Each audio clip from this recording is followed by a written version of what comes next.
You're tuned into RBLR, the home of Tampa Bay's Reveler Sports. 4 seconds left. In front. Happy moment. The Tampa Bay Lightning have won the Stanley Cup. And the Tampa Bay Lightning have won the Stanley Cup. Lightning strikes twice. The Tampa Bay Lightning win their second straight Stanley Cup.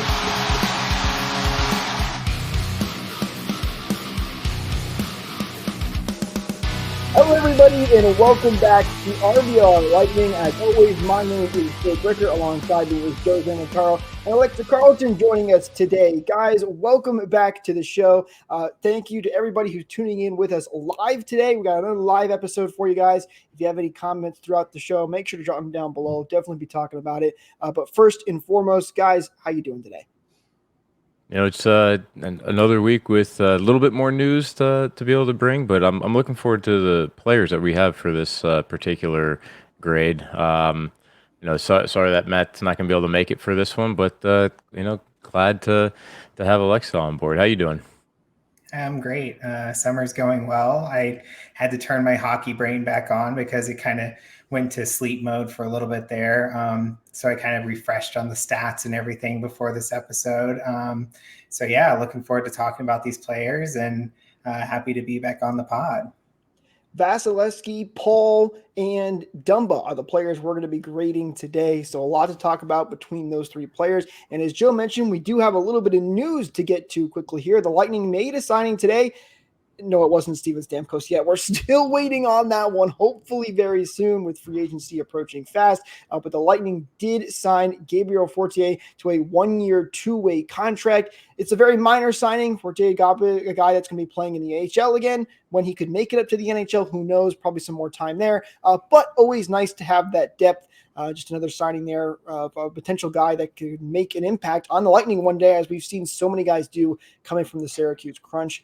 So there's your little bit of news for the day. Hopefully we'll have some more signings coming very soon as we get closer to free agency. But with that said, let's jump right into talking about our player grades today. And we're going to start things off here with Andrei Vasilevskiy. Now, Vasilevskiy had an interesting season. We all know that he's been one of the best goaltenders in the Lightning history. He's been one of the best goaltenders in the NHL, but with the injury that he had this year and then coming back late in the season, things were a little bit different. Now, you look at his final stat line, wasn't bad at all, as he goes in and has 30 wins on the season, 2.9 goals against average, and a 900 save percentage. But guys, I don't know if you agree with me, things were a little bit weird early. I'm surprised you didn't use his middle name, Andrei Back Surgery Vasilevskiy, which we've talked about countless times, coming back from such an injury and trying to step into full form. He's not somebody that was getting a conditioning stint down in the A, like sometimes does happen with other players coming back from injury or, having more of a season, off season in order to repair himself there. So stepping into such an important role. A team can absolutely lose without a good goaltender. Unlike pretty much any other position, if Kucherov is off for a game, I mean maybe not for this team that we've had this past year, but if he's off for a game, you might not notice it if everyone else steps up. But for a goalie, they got to be on every single night. And like I said, it was a tough season. When he was coming in, especially with a new system. Yeah, I mean, looking at the stats. 900 save percentage is definitely respectable, but if you kind of break it down month by month, I mean, he definitely had a couple months where he was in the 800s. He had a great March where he was at 915 on his save percentage. He made some incredible saves, like just the eye test alone, like vintage Vasilevskiy's still there. But could the Bolts, steal a game with him as often this season? No, they couldn't.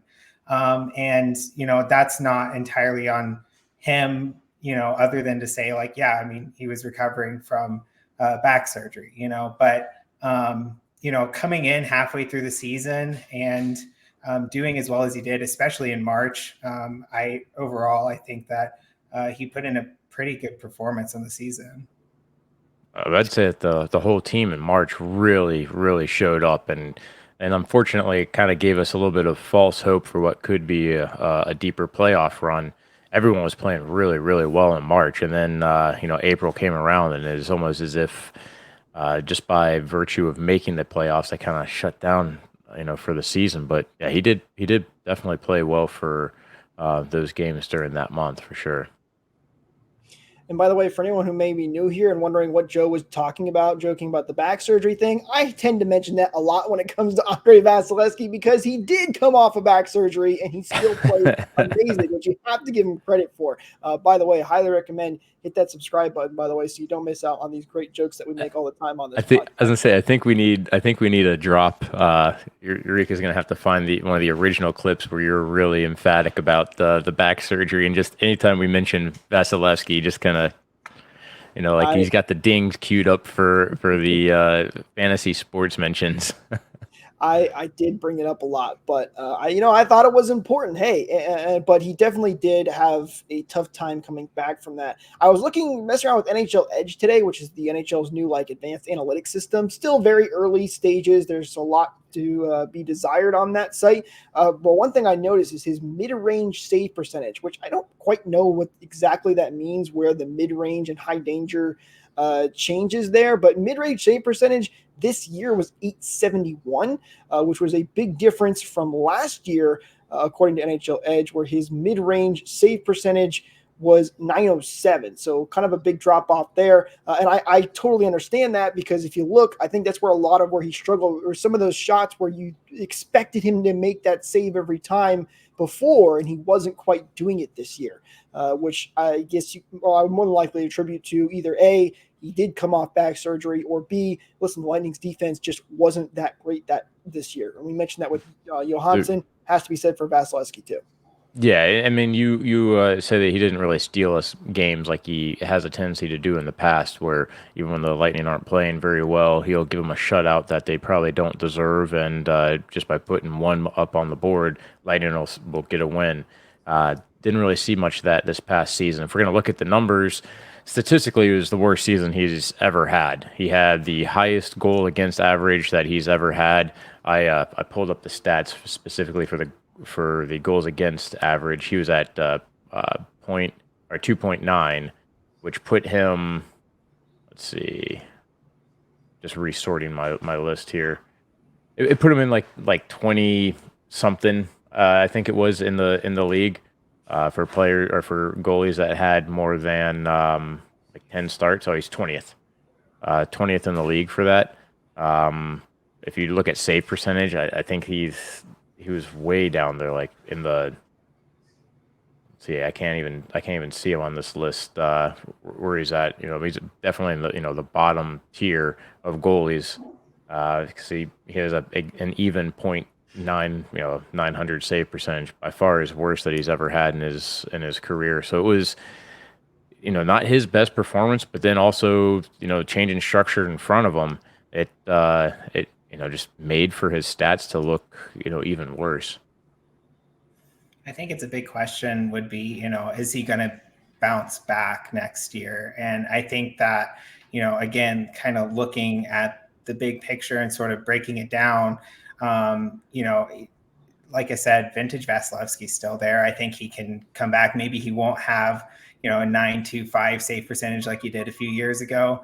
But I think that, those heroic saves were still there. And I wish that I could point to, I was looking up highlights before the show and I was like, okay, let me find some 2024 Vasilevskiy highlights, because I knew there were some and I couldn't find anything on YouTube, but he made some really great saves. So, I think that he has every chance, especially with a better defensive lineup in front of him, to put up better numbers next year.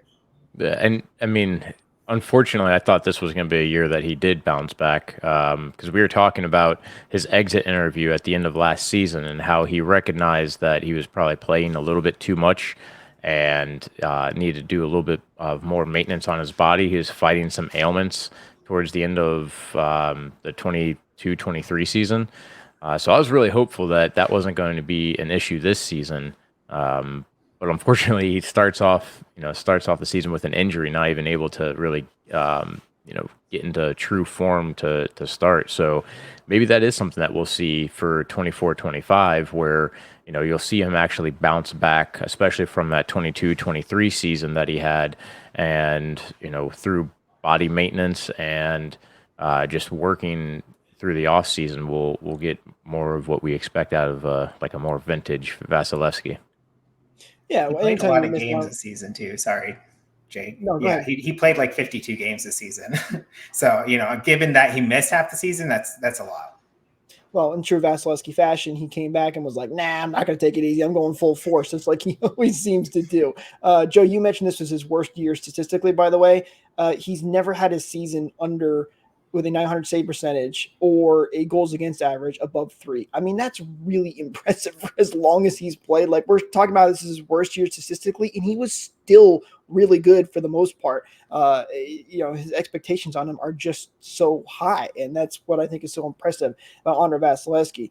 Alexa, to answer your question, I think he's totally bouncing back. I would be surprised to see him another year like this, and these kind of stats wise. I think he gets back up to where he was a couple of years ago, back to that 925 type of save percentage he put up back in 2021, I believe it was.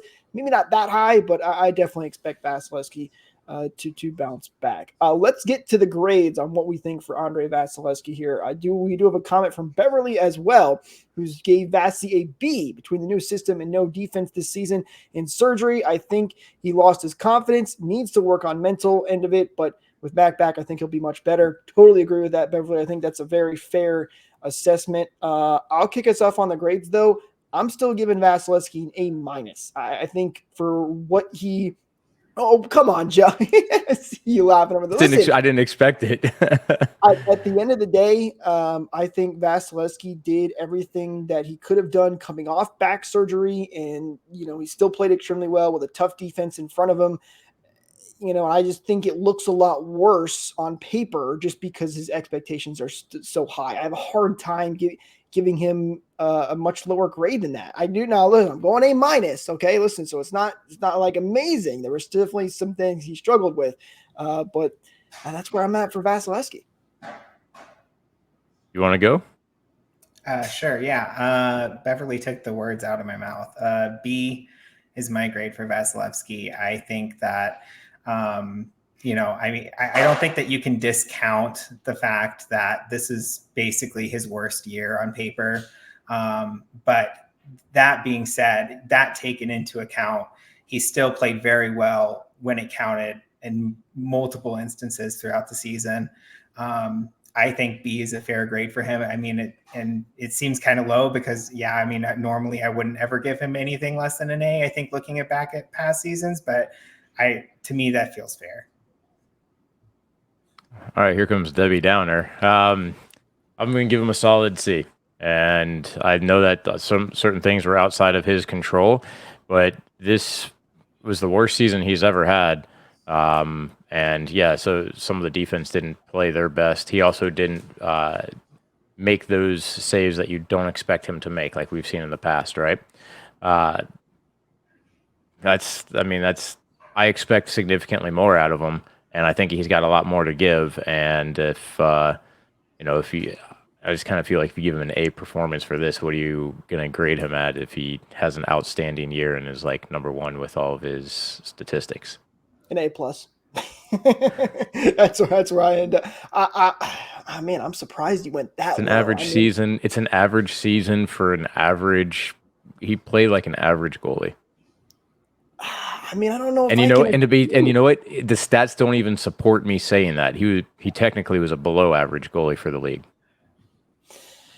He still made a lot of those high danger saves throughout the season. And again, he's never had a season under 900 save percentage or goals against average above 3. There's a lot of goaltenders out there, starting goaltenders, that would love to have that kind of stat line.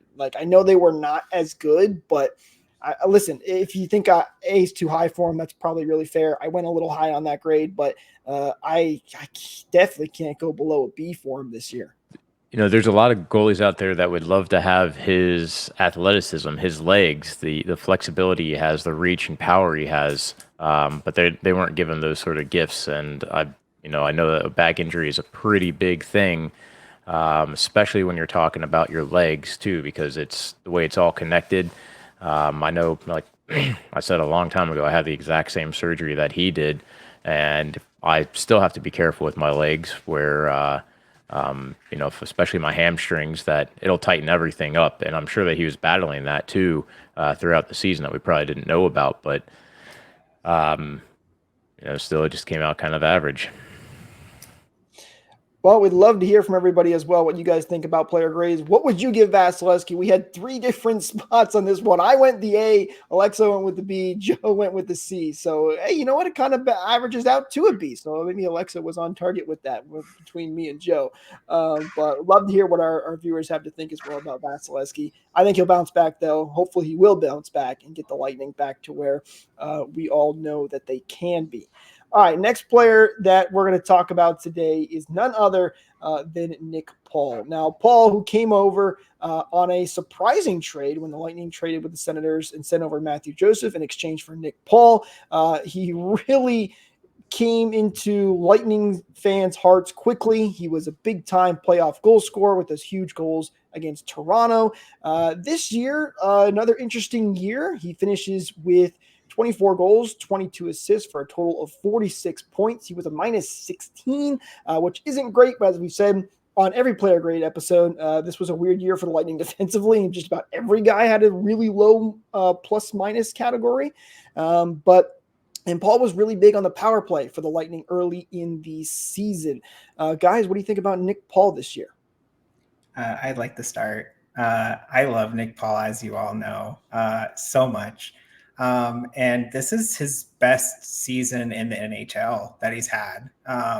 Like going back to like on the Senators and everything, like points wise, I mean, plus minus, yes, he was minus 16, but he got 46 points. That put him 5th in points or 6th for the team. I mean, that's big. And when you're talking about a season when the Lightning really kind of lacked depth scoring, Nick Paul came in clutch, as he has in the past multiple times. He was huge. And I mean, again, on the plus minus, like you mentioned, Jake, like Stamkos had a minus 21. So, it's hard to hold that against him when the season before this, Nick Paul had like 33 points. And that was his best season in the NHL up until then. So even though he's been in the league for like 10 years, he just keeps getting better on the Lightning. So I am very high on Nick Paul, as I always am, but this was a great season for him. Yeah, I mean, if we're going to talk specifically about the plus minus, he went so negative 16 on the season, but in November he was negative 11. There was one month that it was a really bad month for pretty much all the players on the team to start the season off. So if you're to take that 1 month away, that puts him at a minus 5, which really kind of changes the way you start to think about his play overall. Also, because Cirelli was injured to start the season, he got a lot of time on the really the second line, right? But the top 6 role that he was able to play in for quite a while. I loved seeing him as a top 6 player.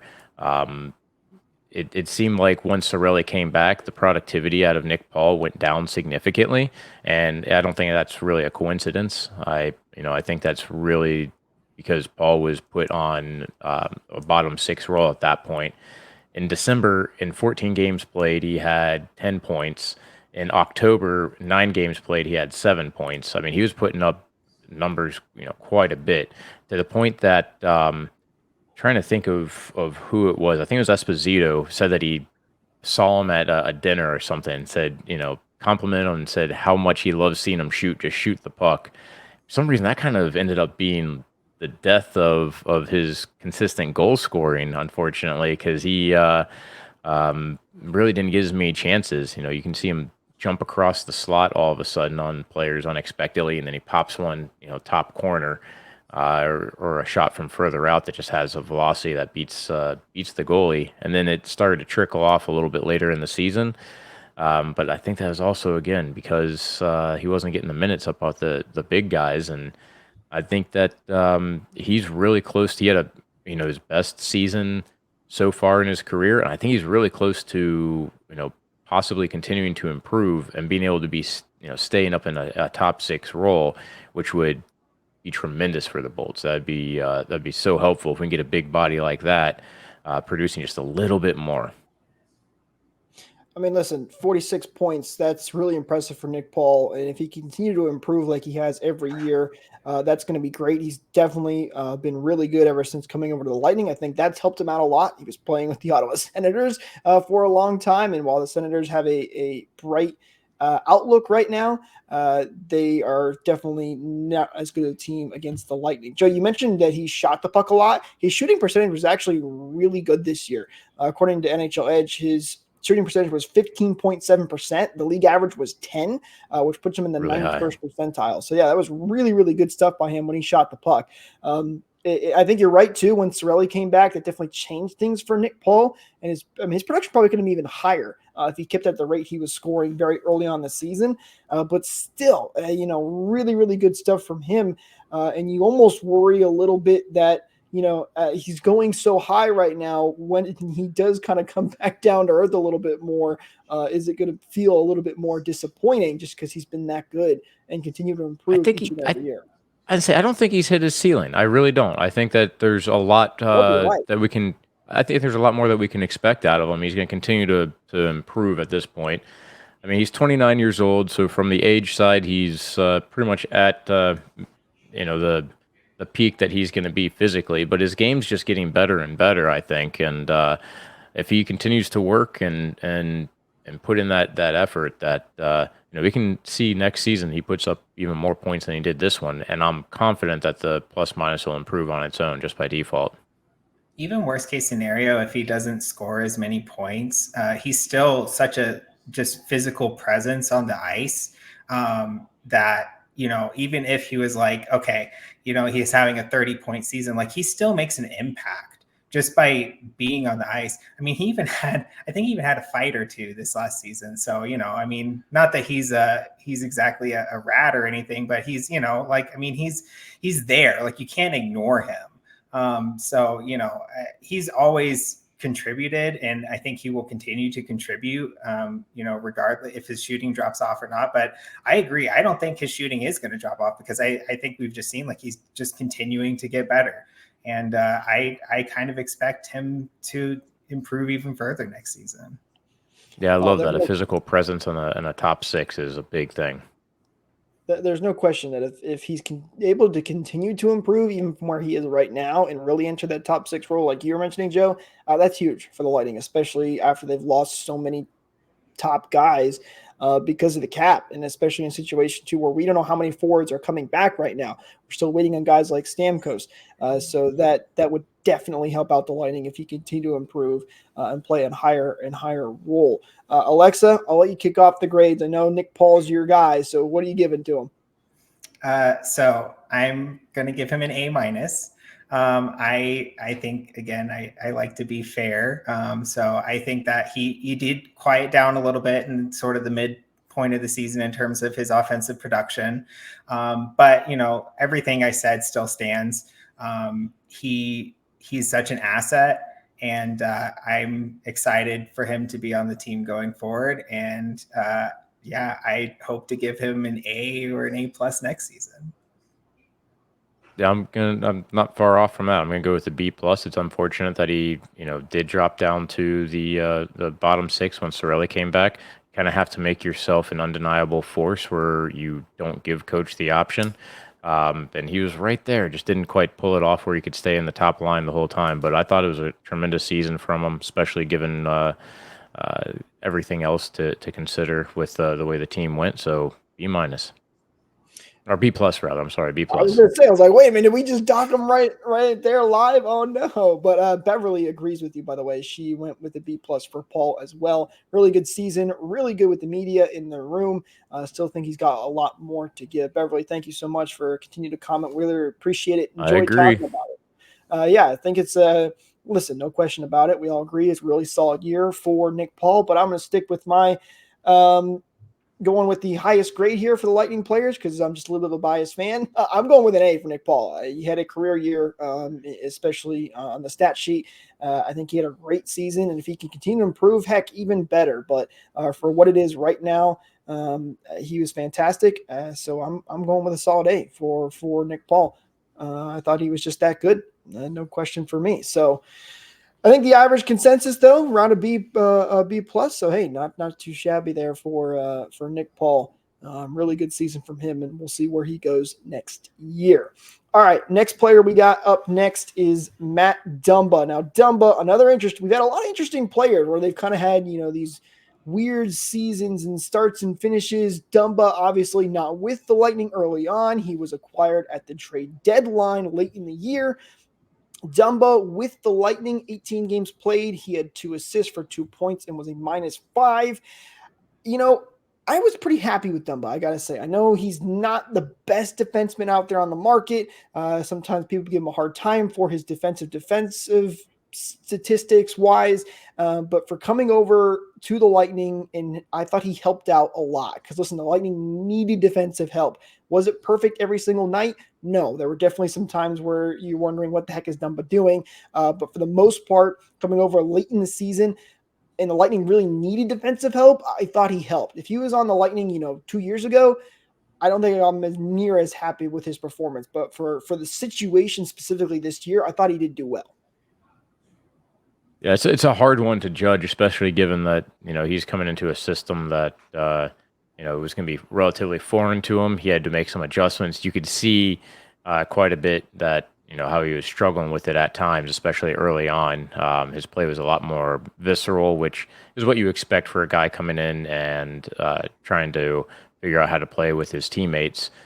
One thing, we talked about it privately a few times was his penalty minutes, and if I was worried about them because he kept, notching these penalty minutes, and I was liking his physical play. I was liking the fact that he was somebody to kind of fear on the ice, where maybe he's going to make a big hit and maybe he'll take a penalty, but he's going to be hard to play against. But then it didn't really translate the way I wanted it to by the end of the season. I'm looking at the stats now. It looks like it was at 33 penalty minutes. I mean, so he got some in a fight of some sort, for sure. But 33 minutes in 18 games. If he's right around a minute per game, then I feel like that's kind of an appropriate spot to be. I'm sure Eric Chernak's not too far off from those numbers. It's a tough position to be in with what he gave or what he came into, and I don't know that he really shined per se, but he looked fast at times, and he looked like he was going to be able to move the puck. Maybe see some of the way it was when he was first playing for the Wild. But I don't know. This one's tough for me. I'm not sure exactly how to feel for it. Maybe you guys can convince me one way or another. So looking at the stats, not great. He did come in late in the season, so you have to take that into account. Just the intangibles again with him. I can recall him making some great plays at the blue line, and that's a big deal. He put himself in a good position on multiple occasions to cut off a pass or whatever. Just solid fundamental defense that was there, even though numbers, he's not an offensive defenseman by any means. Did he make the same impact that Duclair did, who came in at the same time of the trade deadline? Absolutely not. But if you're talking about we needed somebody to play fundamental defensive hockey at that moment, and did he provide that most of the time? Yeah. So I wasn't blown away by any means by Dumba. But I wouldn't be heartbroken to see him on the roster next season either. I don't think he's coming back next year, especially with Ryan McDonagh now back and the Lightning cap situation. I'd be surprised to see him back. He's a veteran guy. Always nice to have those type of players around when you have some young guys, especially for the Lightning, with guys like Lilleberg, Crozier, even Perbix still. But again, with the cap situation, and especially with Ryan McDonagh coming back, it's hard to see where he fits in. I think he was kind of an emergency piece, so I knew they needed something before the playoffs to try and help out. And unfortunately, it just didn't quite work the way they maybe wanted it to do. Let's go with some player grades here. I'll kick us off this time, and I'm obviously going with an A for Matt Dumba. No, I'm just kidding. I'm not going that high. I had Joe. No, I'm going with a C for Dumba. I think that's the best place I can go. Again, I thought he was solid, for again coming over late in the situation that he was in. But Alexa, you kind of said it best there. Did he blow us away like Duclair did? No, there was definitely some things that were left to be desired when it comes to Dumba. So I'm going with a C for his grade. Please, you first. Okay. I'm going with C minus. Again, I think, he's pretty average. I think maybe slightly below average. I wanted to see a little bit more from him. I think, there were times where he was good enough. There were times where he wasn't.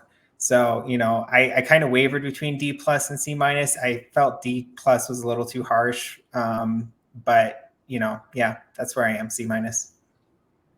Well, I mean, with those things considered, I mean, I think pretty much puts me in similar territory with how I was feeling about him. I was actually thinking of going as high as a C plus on him because there were moments where I thought that he was playing pretty well. So I guess I'll stick with that. I'm not outside the realm of what we're all considering, and I'd love to have seen him a couple years ago when the Lightning were supposedly shopping him to see what he could have done back then, but it didn't look great this season. Joe with the highest grade for a player? What is happening here? I can't believe this. Hey, listen, no, we're all in that C range, though. Minus plus is just a little bit of a difference there. Beverly, she gives her grade again here for Dumba. Was expecting more from a 10-year veteran, grade C minus. Yeah, I think that's very fair. Listen, anytime a guy's been in the league that long, you expect them to be close to their best. But unfortunately, the Dumba experiment wasn't quite where the Lightning had maybe hoped. But interesting to see if there's any chance he does come back, though, maybe on a vet minimum type of deal. But again, let's go with that. Do you guys expect Dumba to be back at all? Any chance he comes back and resigns with the Lightning? No, not now. Easy enough. Yeah, I'm bad on all of the details of the financials, but from what I've heard and from what you said, Jake, it sounds pretty unlikely. So it's definitely tough. I mean, the Lightning do have a little more cap room than they were originally thinking with the news of the salary cap jumping, but tough to do that with so many other forwards that need to be re-signed as well. By the way, this is a great week to re-sign Steven Stamkos, JVB. Would love to see it happen. Poor Lightning fans keep getting their excitement up every time we see a signing notification, but it's not been Steven Stamkos. I still fully expect that to happen relatively soon, but not quite there yet. Alexa, I do want to ask you this, though, because we talked about it a couple of times on the podcast with Joe and Matt, but this is your first time here since the Stanley Cup Finals have gotten underway. So I have to ask you, who are you rooting for in the Stanley Cup Finals year? Because we've had a little bit of a debate here on the podcast before for who you're rooting for who in general we're rooting for. It's the Oilers. But I don't know. Part of me is kind of like, okay, Florida dominance, great. Like Florida takes over hockey, like the state of Florida takes over hockey for 5-6 years. Cool.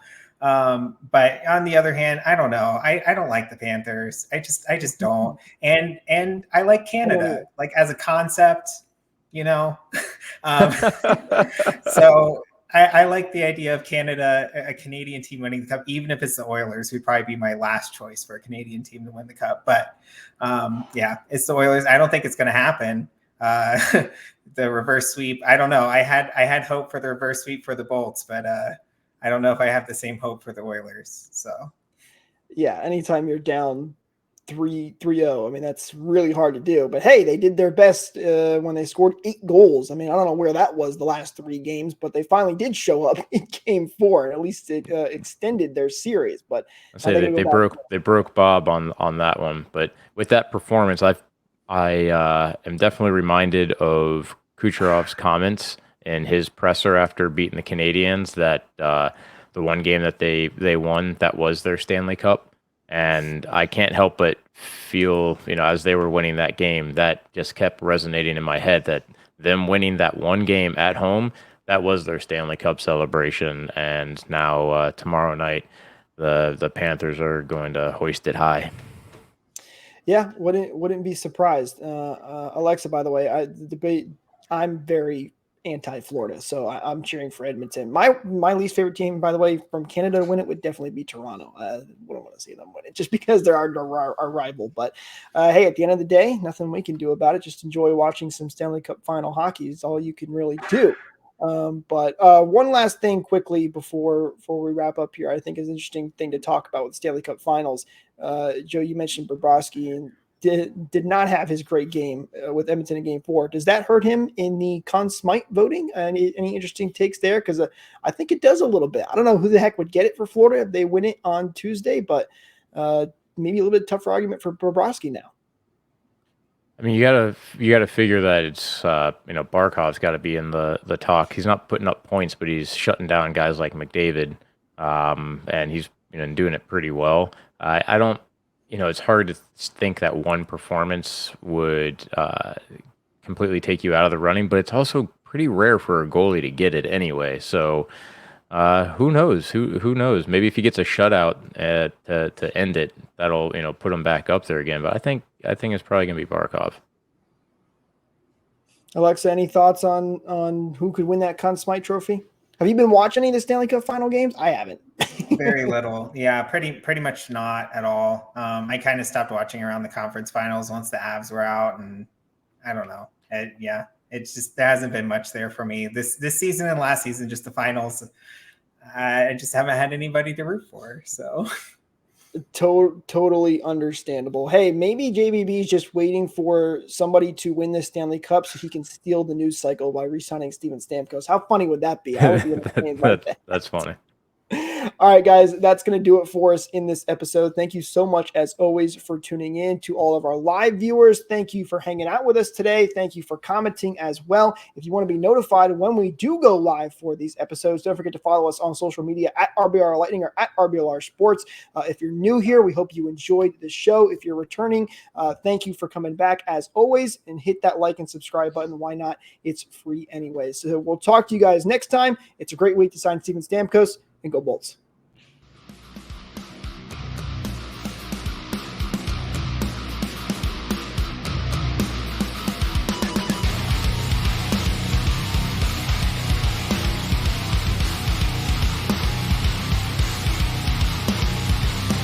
Thank you for tuning into this presentation by RBLR Sports. On your way out of the stadium, please remember to like and subscribe.